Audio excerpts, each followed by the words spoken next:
Okay,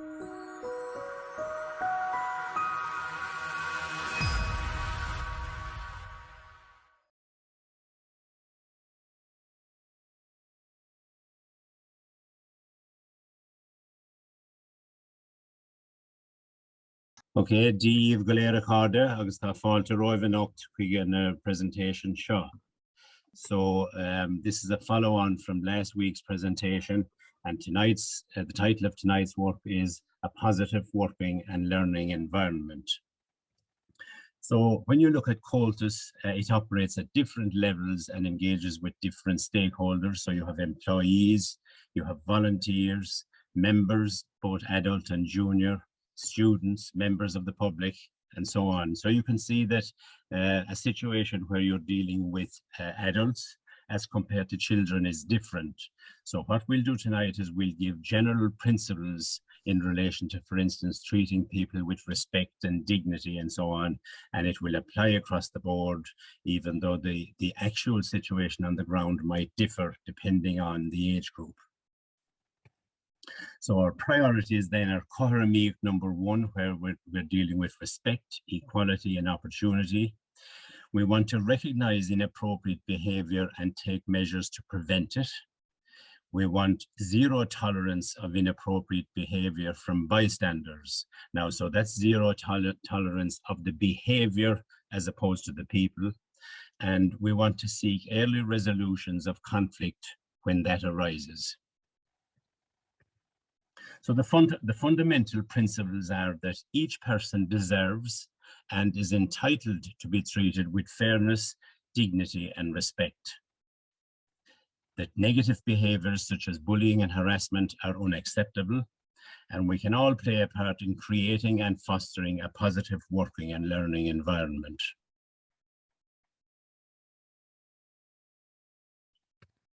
So what is harassment? We have to give just a couple of definitions, but we won't get too bogged down on legalities. So just bear with me for a second. Yeah. So the first thing is the definition of harassment is unwanted conduct based on any of the 9 grounds, and that's of discrimination. So this is key now because while bullying and harassment are in theory 2 different things, they kind of merge in a gray area depending on what the background is and what the circumstances are where it happens. So the easiest way to remember this is that if it's based on any of the 9 grounds, it's more likely to be harassment, whereas if it's inappropriate behavior outside of the 9 grounds, well, then it falls into, let's say, the definition of bullying, provided it meets other criteria. And so the 9 grounds are, excuse me, so the first one is gender. So you can have male, female, transgender, etc. And we need to be open-minded now to know that while we had male and female before, you know, we're in a new area of scientific knowledge and enlightenment. And we know that there are other situations, we'll say, outside of what we consider the traditional gender. Civil status, likewise, you have single, married, separated or divorced, widowed. For family status, you could have pregnant. You could have responsible for care of children or adults. You could also have families set up of 2 females or 2 males as parents of children. So that's family status. Sexual orientation, you can have homosexual, heterosexual, bisexual. For age, well, you know about age, you know about disability, race, religious belief, and membership of the traveling community. So this is what all of this list is referred to as the 9 grounds, and harassment is based on discrimination based on any one of those. Now, I mentioned already that it was unwanted conduct. So, what is unwanted conduct? So conduct which has the purpose or effect of violating a person's dignity and creating an intimidating, hostile, degrading, humiliating, or offensive environment for the person. So I'll draw your attention now. So it has the purpose or effect. So in other words, it might be that somebody set out, let's say, to cause any one of those offenses against a person. or it might be that they didn't maybe intend to do it, but it had the effect of doing it. So that's an important part of the definition, that it has the purpose or effect of violating a person's dignity.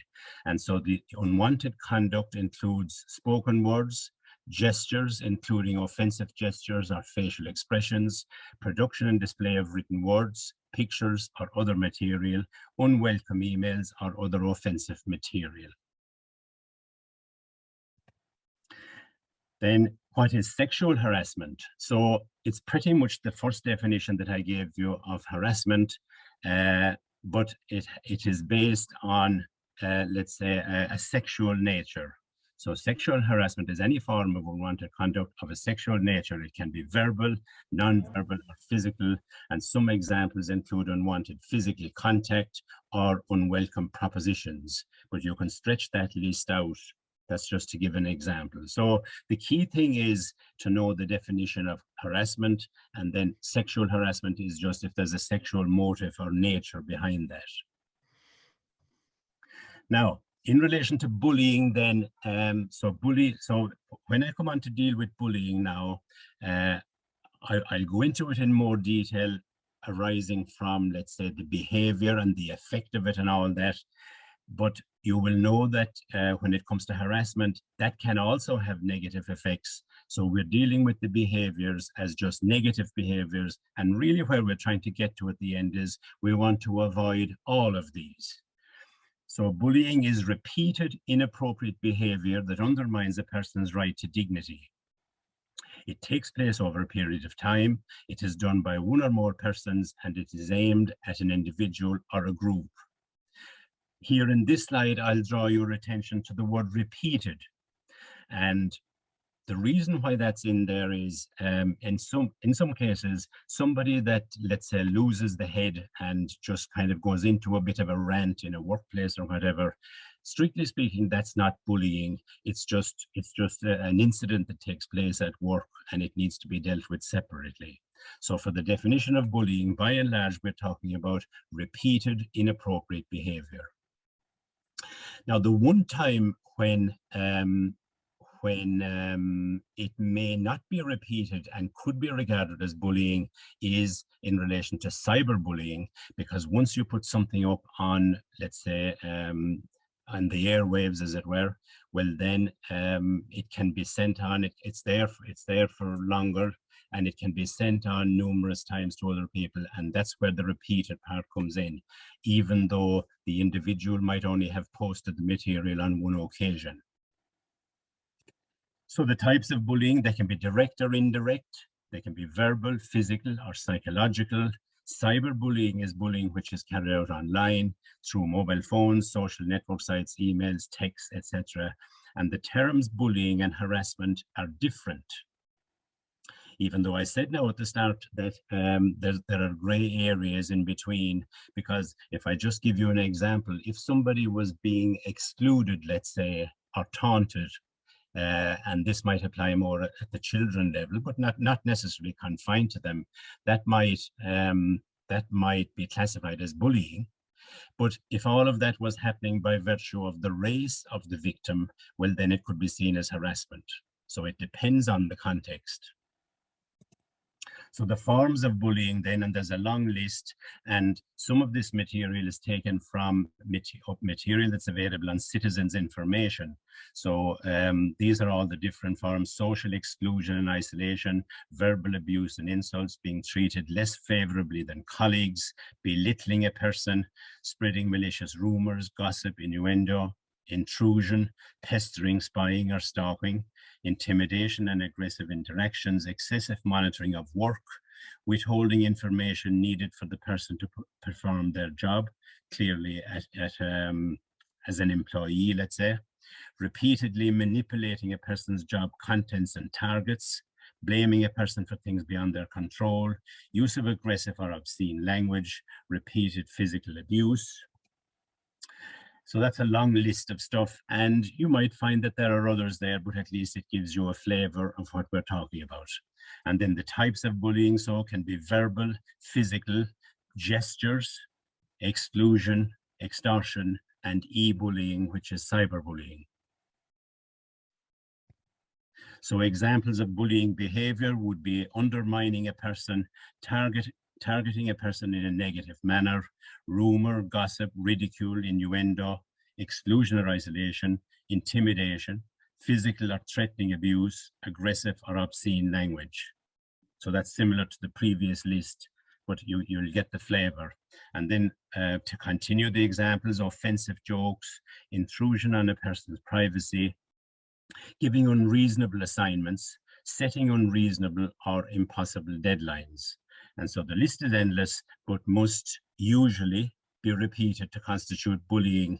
And you will remember now that I said that the one exception to that is if you're talking about cyberbullying, where the posting of just the once-off posting of material on an online platform has the capability to be repeated itself.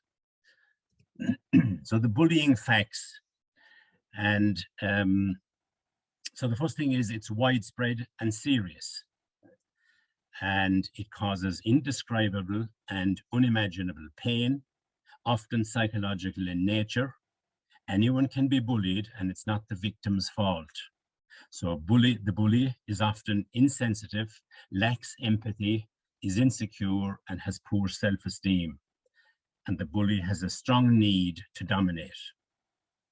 Now, you might have seen from, say, some crime documentaries where oftentimes children, let's say from a very young age, if they have, say, a neglectful parenthood, it often results in this kind of stuff as well, where they lack empathy and they can inflict any amount of suffering on people and just, be totally insensitive to it. So the effects of bullying then on the victim, so stress, depression, anxiety, loss of confidence and self-esteem, reduced concentration, motivation, energy, feelings of isolation or hopelessness, sleeping problems, nightmares, headaches, skin or bowel problems, alcohol or substance abuse, and then down to the really serious ones, panic attacks, attempted suicide, and suicide.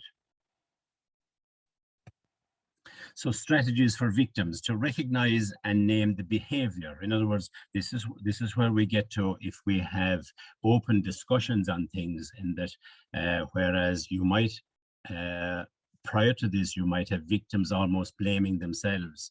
But once they know that this is something that happens, that it's not their fault, that they can get support or seek help.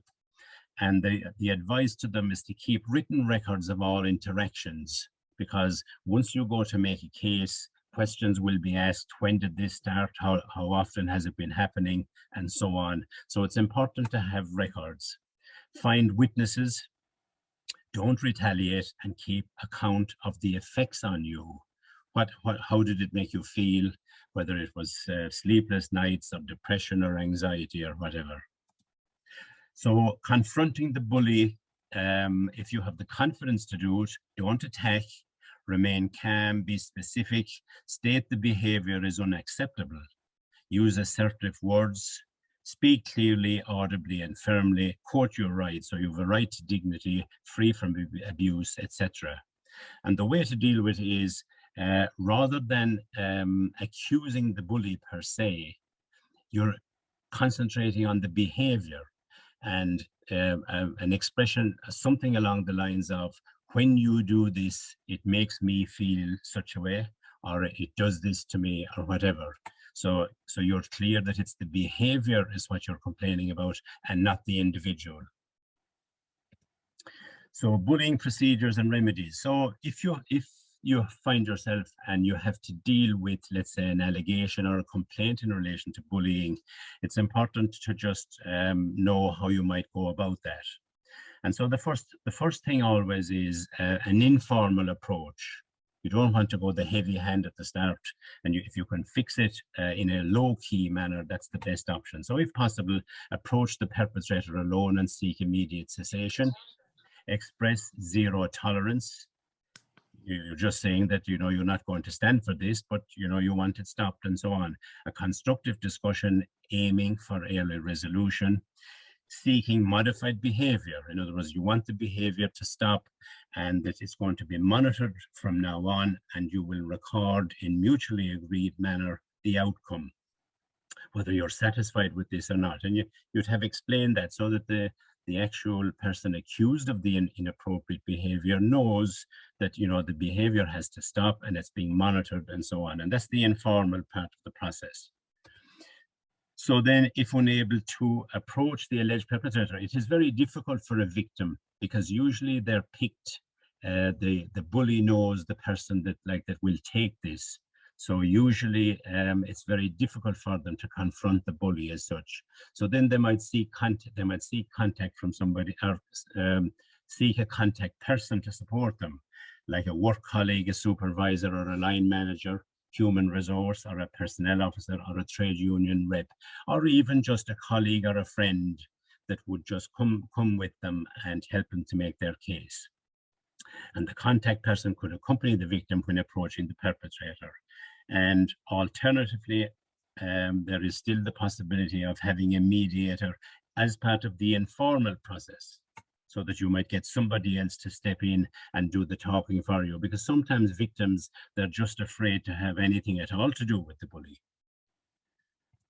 And then they'll continue. So then if the informal procedure is ineffective, then you're talking about a formal procedure. And this is what's described as an external intervention, but it doesn't mean that you have to get outsiders to the business or whatever to deal with it. It just means that it's external to, let's say, the complainant and the bully. So the first thing is the person making the complaint would write out their complaint in writing, giving as much information as they have in relation to what the behavior is, when it has happened, how often it has happened, when it began, the effect that it has on the person, and so on. And that's why now, when we go back to the earlier slide, keeping a record where you're able to say that on such a date, such a thing happened, and on such another date, such another thing happened, and you're able to present your case in a much coherent way. So the alleged perpetrator then is informed of the allegation. Investigators will be appointed. There'd be written submissions from both sides, and the parties will be interviewed separately, and that's at least at the beginning. The only time that they'd be brought together is if there was some kind of resolution in sight. So the role of the investigator is it must be thorough, objective, sensitive, confidential, respective of the rights of both parties. And we need to remember that bullies have rights too, because we have to guard against false allegations being made against somebody for other kind of ulterior motives. There would be an agreed time frame for the investigation to take place. The investigator would meet both parties. There'd be written submissions. They would interview witnesses if somebody else was named as a witness and was willing to come forward. The findings would be recorded, and they would assess the validity of the complaint. And so generally, the conclusion at the end would be either the complaint is upheld or it is not. So the outcome, if the complaint is upheld, then management would interview the perpetrator. There'd be a verbal warning, they'd demand a cessation, they'd seek an apology. And then, you see, as you go down along, it gets a little bit more serious. So for serious disciplinary sanction, there'd be a written warning. So the first warning is a verbal warning. The second one is a written warning. And then for serious disciplinary sanction, there might be a payment or a benefit sanction. So if somebody was entitled to a bonus, let's say, they might forfeit that, or there might be a deduction of some element of pay. And to modify the work environment. So if you had two people working together, let's say, if they were in a factory, for instance, and they were working on side by side on the same line, well, then it wouldn't make any sense to have both people back there again, because it's just a recipe for disaster. And then the last thing is that you would monitor on an ongoing basis. So then legislation dealing with this area. So there's the Employment Equality Act and the Equal Status Act. There's also the Safety, Health and Welfare at Work Act 2005 and the Industrial Relations and Unfair Dismissal Acts. I don't have the years for those. So for instance, if you go to the middle one there, the Safety, Health and Welfare Act, Welfare at Work Act, I think it might be, under Section 8, an employer has an obligation to protect the health, the safety, and the welfare of the employees. And so, for instance, if somebody, let's say, was being bullied, it could be argued that it affected their welfare and their mental health and so on like that. And an employer could find himself, say, being taken to task if the employer hadn't taken sufficient steps to prevent, let's say, this kind of negative behavior. So in other words, it's important for employers to just make sure that they have policies and training and all the rest of it in place to ensure that this stuff is avoided. So now, just a kind of a couple of little pictures, first of all, to show what definitely is unacceptable or acceptable as the case may be. Whispering and exclusion. This is just the opposite. This is where we want to get to, in effect, where people can just be happy together and everybody feels included. Physical aggression and recording on the phone. So we have two specific problems going on here. Group bullying an individual classmate. So you can see how miserable it is for the lad with the white shirt in the center. Group poking fun at a classmate. Bullies are not welcome here. So lots of strategies have been taken at schools, for instance, to inform, first of all, and raise awareness, and then to just champion slogans like this. In other words, to discourage bullying at every opportunity. So now the role of the bystander. So it's not enough not to be a bully. It's not enough not to be a bully yourself. We must stand up and speak out even when your friends behave inappropriately. So imagine yourself in the victim's position and that we should support the victim. Sometimes this isn't easy to do because it can be a little bit awkward to tell somebody that we're friendly with that they're acting out of line. But this is what's needed. And if we're to have a culture change in relation to this kind of stuff, then we rely on the bystander to stand up as well. The positive stuff. So now, the first thing is that we encourage friendliness, sharing, empathy, generosity, effort, etc. And this is regardless of whether you're talking about children in a class, people in a working environment, people, let's say, volunteers, and maybe even paid members working together or whatever. It applies across the board that if we can encourage this kind of stuff in a spirit of generosity and effort, can we acknowledge good behavior and performance? Because it creates just a positive environment. And again, it applies to the workplace as well, that we advise rather than criticize if behavior or performance is less than optimal, that we raise awareness of the negative stuff. So it's important that people are aware that bullying and harassment are things that happen because human nature is not perfect. And we have to take steps just to eliminate it if we can, or at least reduce it, and that we support those who are less able. So for instance, if you have somebody that's a victim, they might not be able to approach a bully themselves, but we need to be able to support them to ensure that they are protected. So in conclusion, then, we're talking about raising awareness of bullying and harassment. We're talking about educating adults and children to ensure they are equipped to deal with a problem of bullying or harassment, and we encourage and promote behaviours that enhance a person's dignity. So I've added in another slide or two then just in relation to conflict, because it's, so that's just in relation to the bullying as well. Comhaltas is a no bully zone. Now in relation to conflict, the first thing to realise is it happens. Conflict is a part of life. No organization is immune to conflict. And when it arises, it consumes the energy of people and the organization. It has a negative impact, and we should seek an early resolution. And with that, so creating a positive working and learning environment, so to develop a friendly and a fair work atmosphere, assign tasks equally, provide assistance or advice when needed, provide affirmation on a job well done, advise and support rather than criticize.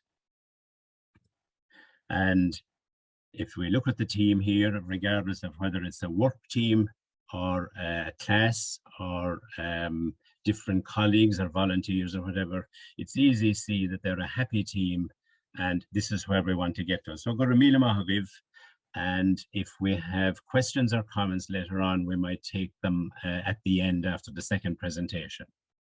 Go to Mila Mahaviv.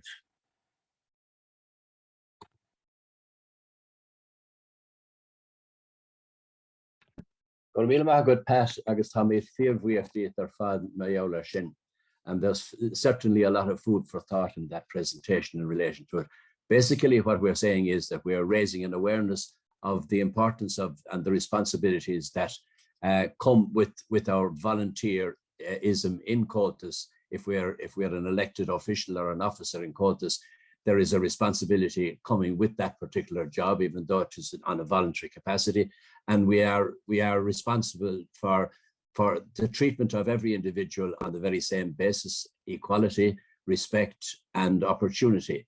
And also that we keep raising an awareness of the importance of those issues that Pat talked about there, any harassment or bullying that shouldn't happen in the work that we do, whether it's in the local music class, whether it's in a session environment or whatever. So there's lots of food for thought there. So we'll come back later on and we'll accept some comments and questions on that issue. So now I'm going to turn to Majella this time for the next presentation. And again, this presentation is arising out of the work that we did and the research that we did in relation to putting together this Cothromaíocht document. And it has to do with the gender balance that we're working with in the organization. And in the Cothromaíocht document, there's lots and lots of statistics being presented in relation to how Comhaltas is faring out on a gender equality balance in relation to lots of different areas. For example, in relation to the election of officers, how many people are male and female in each particular office, whether it's Cathaoirleach or Rúnaí, etc., etc. In classes, people doing SCT, the breakdown between male and female and the breakdown between male and female and adjudicators and so on and so forth.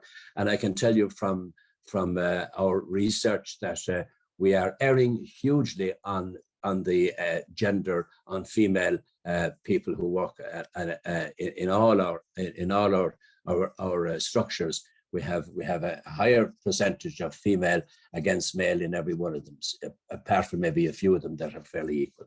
So Majella, I'm going to hand over to you at this stage to talk about this particular aspect of it. Go ahead. Okay, thank you, Tomas. And I just listened to Pat's presentation there, which was fantastic. There'll be a small little overlay with mine as well, because there's some similar ideas coming forward. So this is titled Gender Mainstreaming Strategy. So just to give you an idea where that term has actually come from and the definition. So the gender mainstreaming has been embraced internationally as a strategy towards realizing gender equality. It involves the integration of a gender perspective into preparation, design, implementation, monitoring and evaluation of policies, regulatory measures and spending programs, with a view to promoting equality between women and men and combating this discrimination. And this was introduced by the European Institute for Gender Equality, which is also known as the EIG. So that's where this has all really much stemmed from. No, sorry. Now, as we have mentioned there as well, from what Tomas has mentioned and Pat has mentioned, this is all coming from the Cothromaíocht document, and us as service providers, whether it be classes or SCTs or even being a volunteer or a member, it's really, really important that we hold the utmost respect and equality and opportunity for everybody involved, and to make sure that we have that open-mindedness when we go into a project, and that is always in the background when we're thinking about different activities and strategies moving forward within Comhaltas. So we were mentioned there as well, we actually talked about it last week, the actual Comhaltas ethos that we have. And I know Tomás had a very big hand at putting this together as well. So the essence of our movement, as we interpret it, is that it is all embracing and inclusive of everyone, regardless of race, religion, or ability.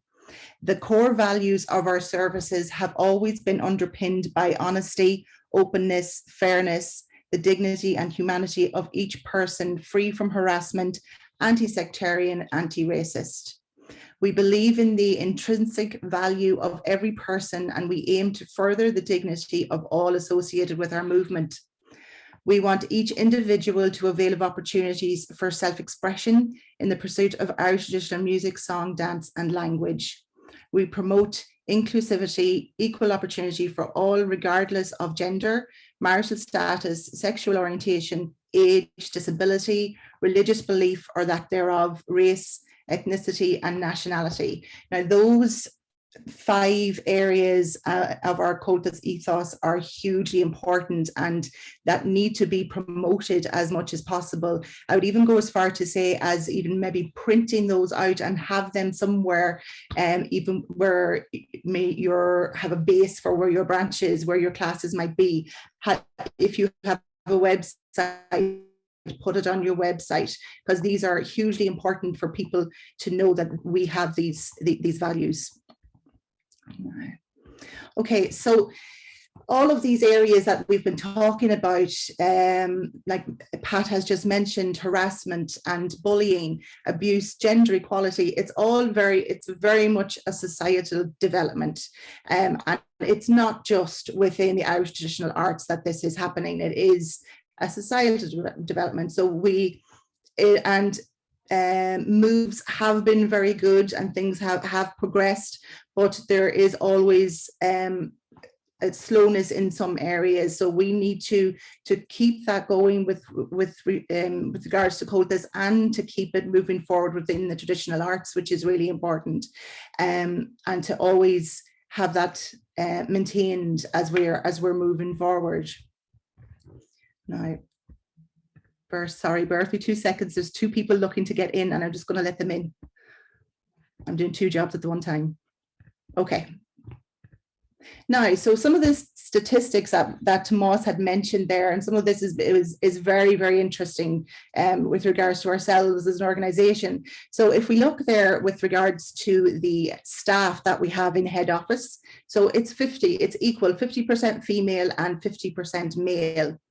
And then with the regional staff, in our different regional centres across Ireland, it's 60% female and 40% male. Now, when we look at our the national executive, the Ard Comhalta, we have 43% female and 57% male.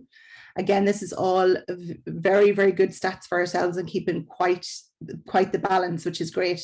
Now, this was an interesting one that kind of popped up. So the Comhaltas, the people that have taken the TTCT course, so have achieved the TTCT course, 63% is female and 37% is male, which was interesting to find out. Now, whenever we look at SCTs, again, we're looking at our examiners. So the examiners are 50% female and then 43% male. And when we look at candidates for actually taking the exams, 73% is female and 27% is male. So you can see there, obviously, a very high level there for female. Now, there's a couple of other ones that I just don't have here that I will just run by you. So with regards to the National Folk Orchestra that we have, the numbers that we have there is 65% female and 35% male. And then just looking at the Comhaltas tours that have gone out in the past couple of years. So say in 2019, 56% was female, 44% was male. And say in 2020, 57% female, 43% male. And that has been pretty much how it's been gone back to, we look here till 2016. And I suppose those kind of areas are something that we can actually think about and pinpoint and look at gender equality. But whenever you're looking at the likes of the people who are entering the TCT, people who are taking the SAT, it's a very organic setup. So it's more difficult to try and create a more gender balance there. Okay, so just with regards to what is gender equality and what is the training around that. So national policy for gender equality works towards women and men enjoying the same rights and opportunities across all sectors of society, with an aim to make sure the needs of women and men are equally valued.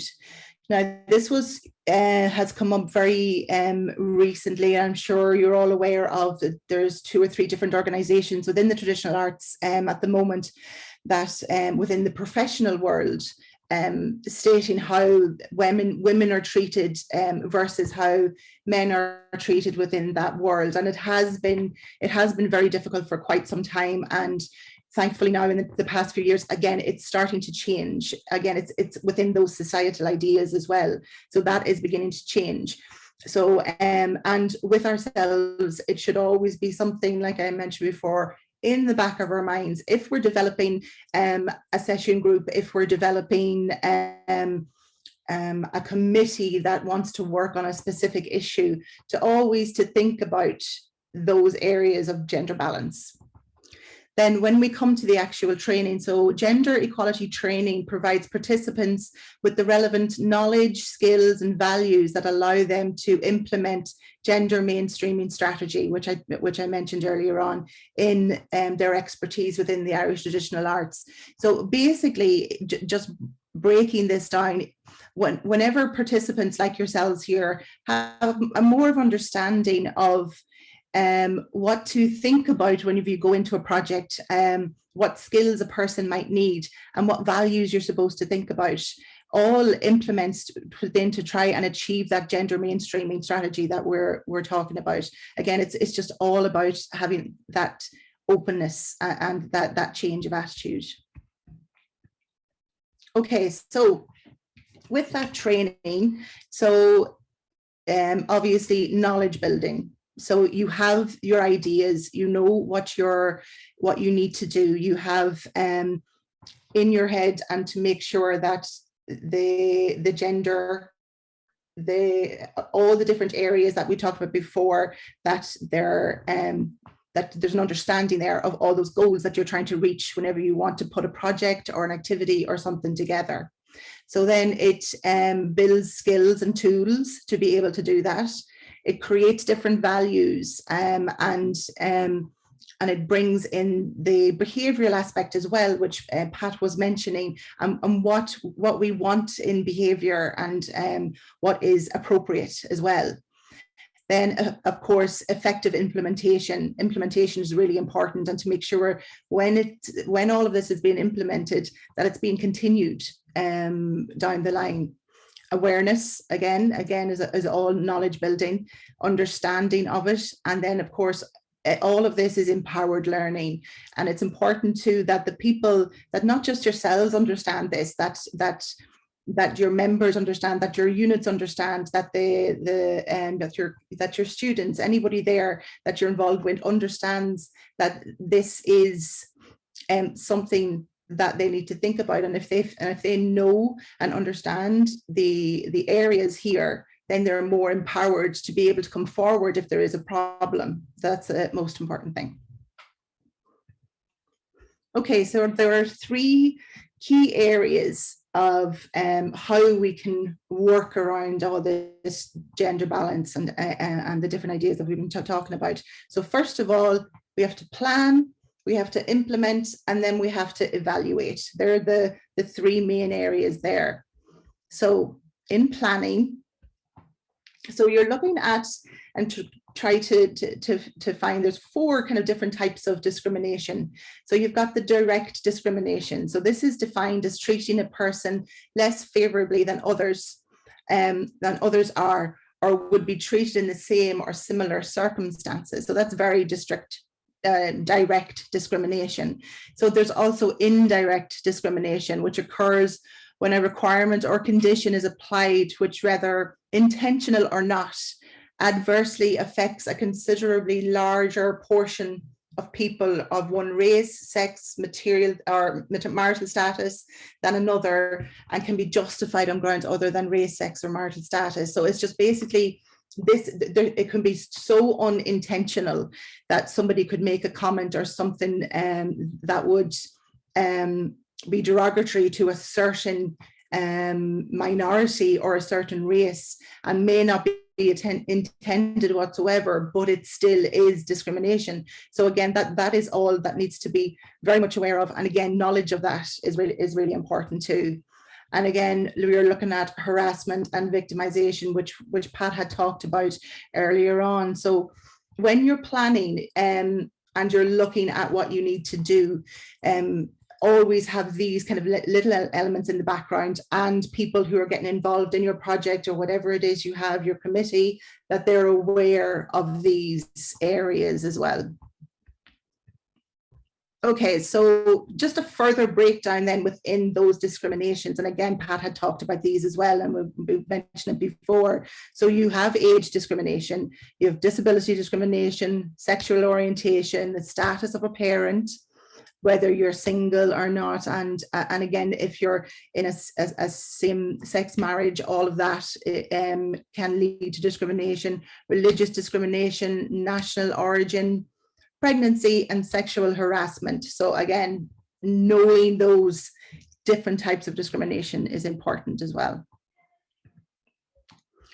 Okay, so when you're looking at planning, so you're planning your aims and your objectives. So these are the types of aims and objectives that you're wanting to look at. So you recognize the importance of affording equity, equality, opportunity, and fair treatment to all present and potential members. So that's very important. So that the equity and equal opportunity is for present members and future members.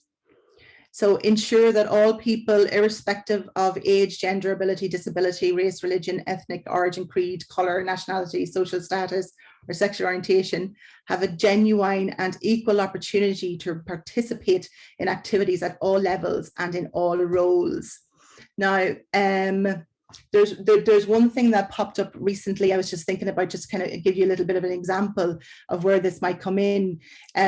We were recently talking about different Comhaltas branches have instrument banks, and having those instrument banks available for people creates a level that there wouldn't be a discrimination between minorities, and there wouldn't be a discrimination against people who may not be able to afford or could afford, or those kind of ideas can crop in. So as simple as having something like that can have an effect of inclusion rather than exclusion. So it's always inclusion is the most important thing, and to have that inclusivity of everybody, which is important too.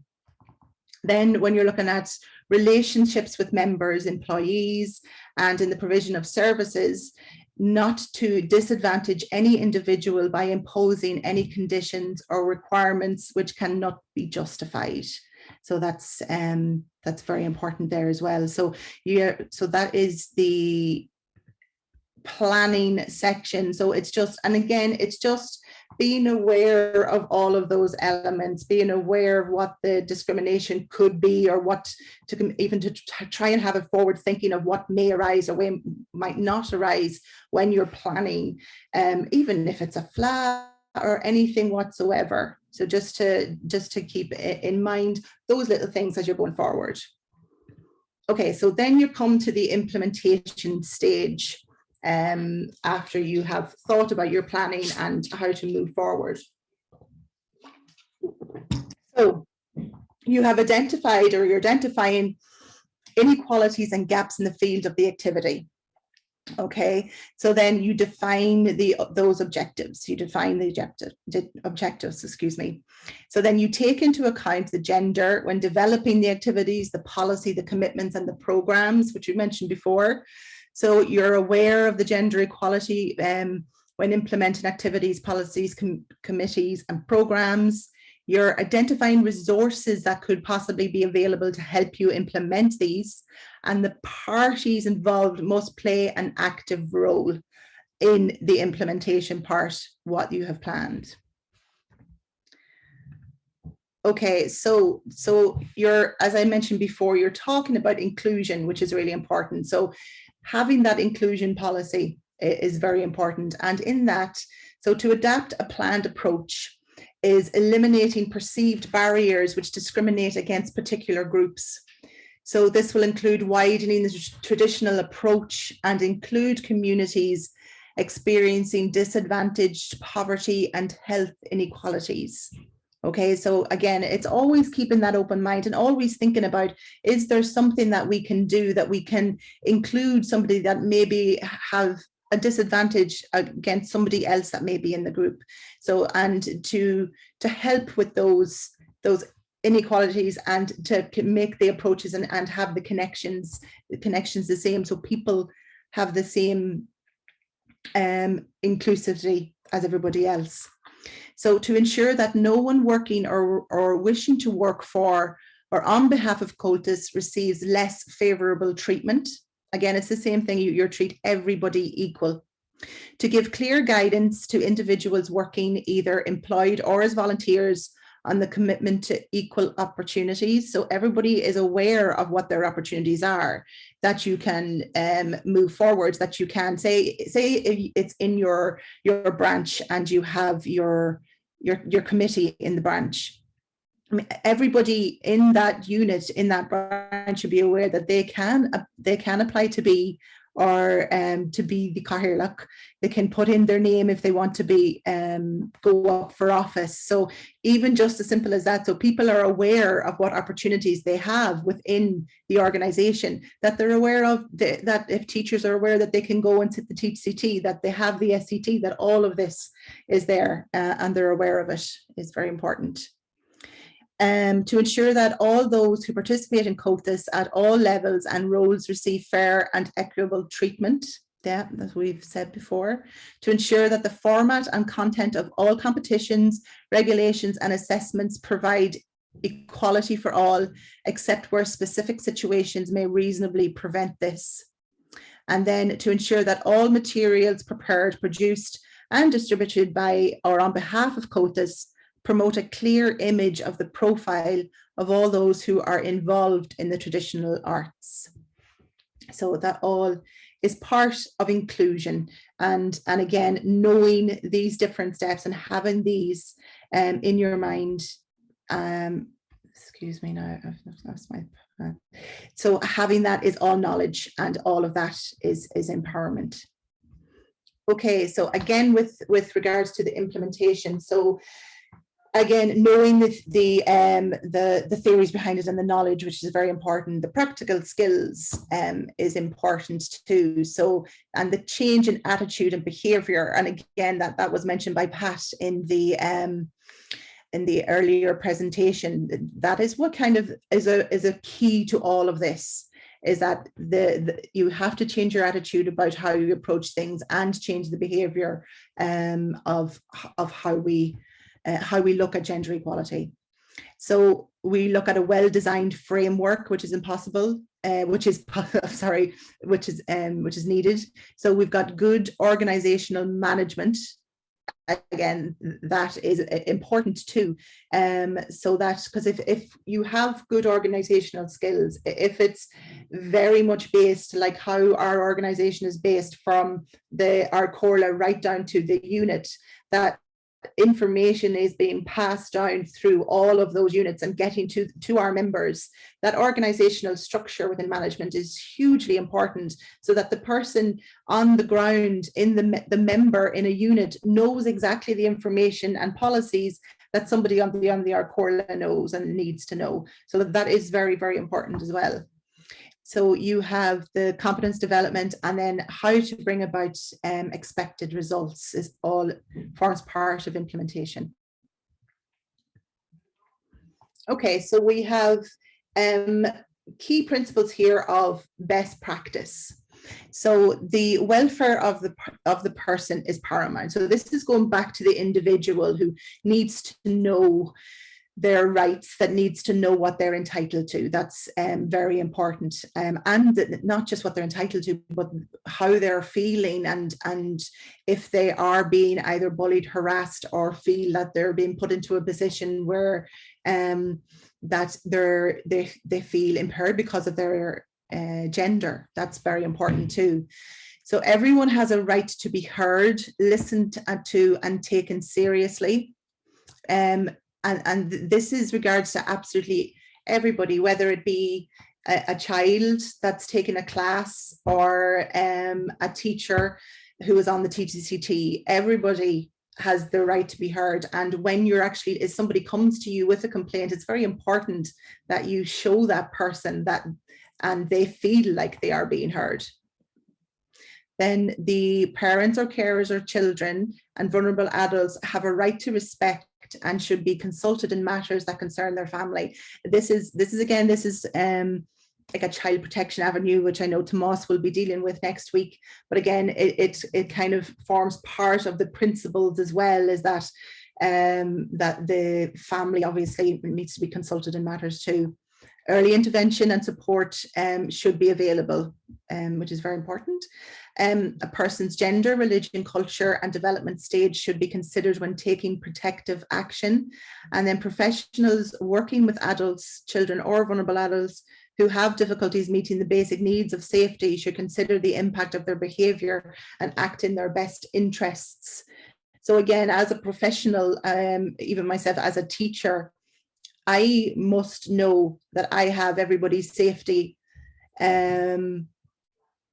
I'm considering everybody's safety in the class, that I know, and I need to know all the policies, all the like the bystander role, everything that's there, I need to know. So I'm in a position that I, if there is somebody vulnerable, I'll be able to know that. And that my behavior with reaction to that is appropriate. So that is very important. Okay, so just looking at the basis really of reporting, and again, Pat had mentioned this before, so everyone must be alert to the possibility that people with whom they are in contact with may be suffering from equality, discrimination, abuse, harassment, bullying, or neglect. Any reasonable concern or suspicion must elicit a response. So you may be informed by a direct disclosure. So you may have somebody come straight to you and say, look, I feel uncomfortable here, and this is the situation why. It could be a direct observation. Somebody could spot something somewhere. Information from a third party, which is our bystander. You've got observation of an injury. And this is obviously more with regards to abuse really than any of equality. Aspects of behaviour and consistent signs over a period of time. Now, okay, so when dealing with that disclosure, so you stay calm, you don't panic, you listen, you accept and reassure, which is the most important thing. Oh, sorry. And the possibilities and features that you can use to really create dynamic notes in any situation. Okay, so like I've mentioned, to create a new note with Evernote. Sorry, somebody has their mic on. Sorry, I can't see all the mics. I think we're okay now. I just go back there. Okay. Yes, and these are kind of these disclosures and how to actually react whenever a disclosure comes to you. It's within the child protection policy as well, so it's very much similar to that. So you listen, you accept, and again, record in writing, which is very, very important, and don't delay the process. That's the most important thing. When you report it, record that report as well. And don't promise to keep secrets, and don't listen to questions, which is ask leading questions, which is a big important thing. Now, okay, so we move to, so we've done planning, we've done implementation, and now it's the evaluation. So you're constantly monitoring the progress of how all of this is leading. So you evaluate activities and programs from a gender perspective. That's always important. Availability and knowledge of resources, aim for high standards, a quality assurance. Now, quality assurance is something that you probably won't need to really do at a branch level. It's at the moment, I'm doing a quality assurance project because I'm looking for accreditation for some education projects. So I have to look into the depths of the organization as a national organization with regards to governance and that. So quality assurance wouldn't probably reach at a unit. Tailored training to the needs of individuals or groups. You may need to have a little bit of a tailored training for your teacher, tailored training for your officers, things like that. Encouragement and policy commitment. The commitment to policy is extremely important. Now, just looking at resources. So resources and infrastructure are imperative to develop gender equality competence. To deliver high standards, awareness and understanding, the following resources can be implemented at all levels. So again, you can do a face-to-face training. You could have, there's courses of study out there. There's lots of courses and lots of online modules. And of course, this is always going to be available online as well. Plus, we will be working on developing an online module as a certification for this too. So that will be available to everybody within the coming months. So we have guidance materials. I have a list of materials on the next slide, which will help you understand gender equality. So you've got network of sharing expertise. Always, if you chat to the branch next to you, have a chat to if you've somebody in as a guest speaker, it's always working on sharing is very important. You can develop workshops. We have the seminars. Mentoring as well is, and again, I know either myself or Pat or Tomas, if there are ever any questions, if there's anything ever needed, we are certainly there. And we also, if there is somebody that you'd like closer to home to mentor or help you deal with issues, we can certainly work on that too.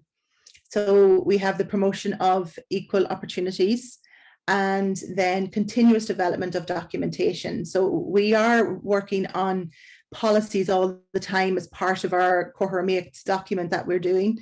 We have anti-bullying policy, which is pretty much finished at the moment.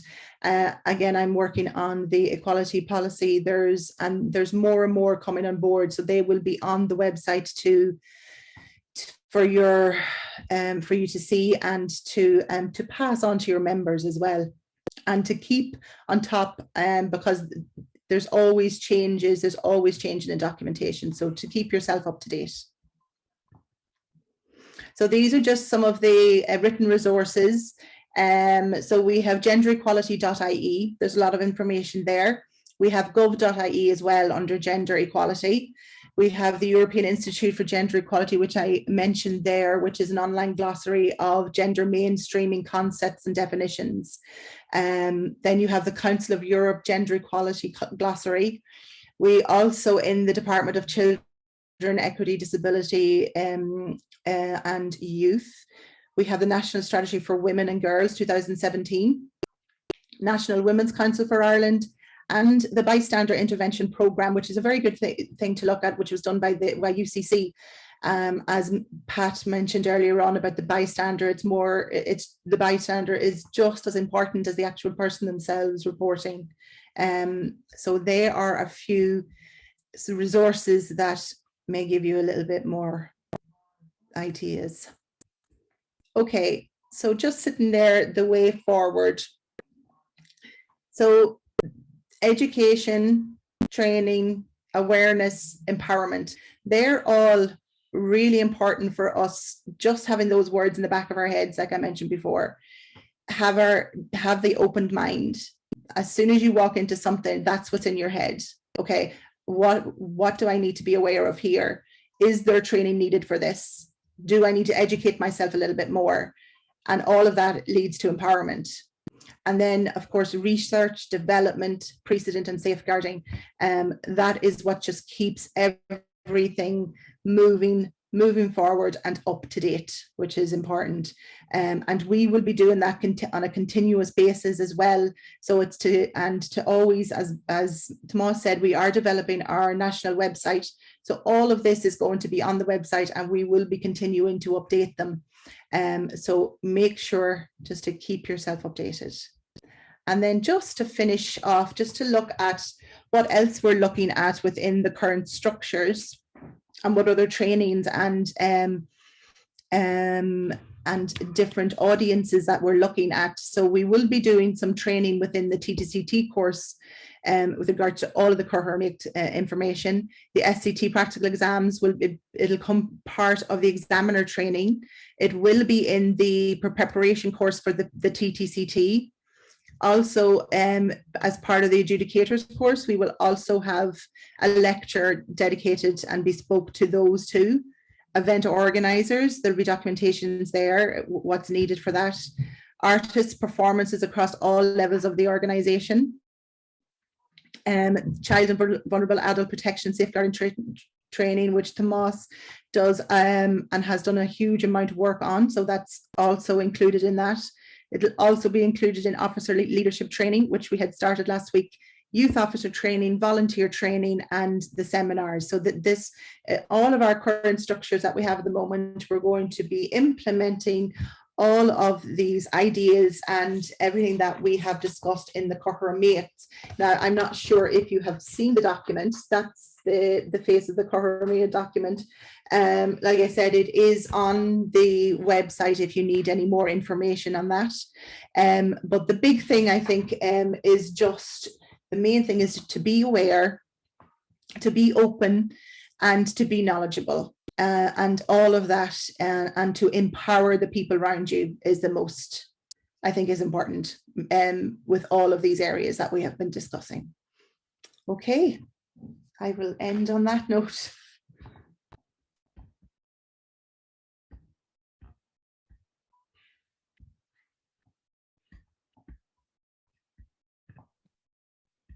Okay, Margaret Magella, and thank you very much for that was a very, very long and detailed presentation on the whole area of gender balancing.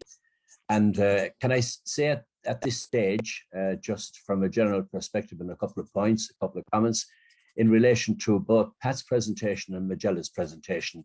I know that there's a lot of heavy stuff that you have been listening to today. And there's quite a deal of crossover between both presentations in relation to bullying, harassment, gender equity, and so on and so forth.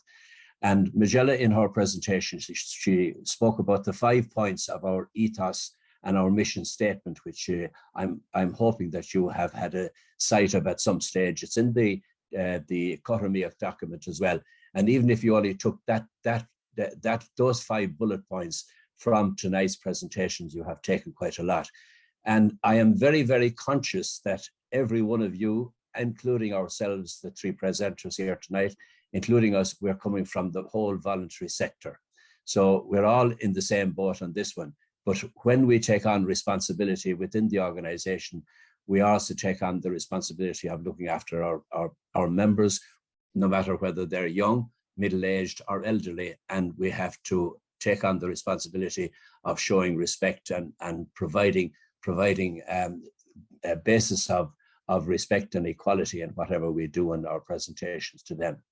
So at this stage, I would like to ask you to consider if you want to ask a question at this stage, if you want to make a remark. We would first of all ask you to raise your hand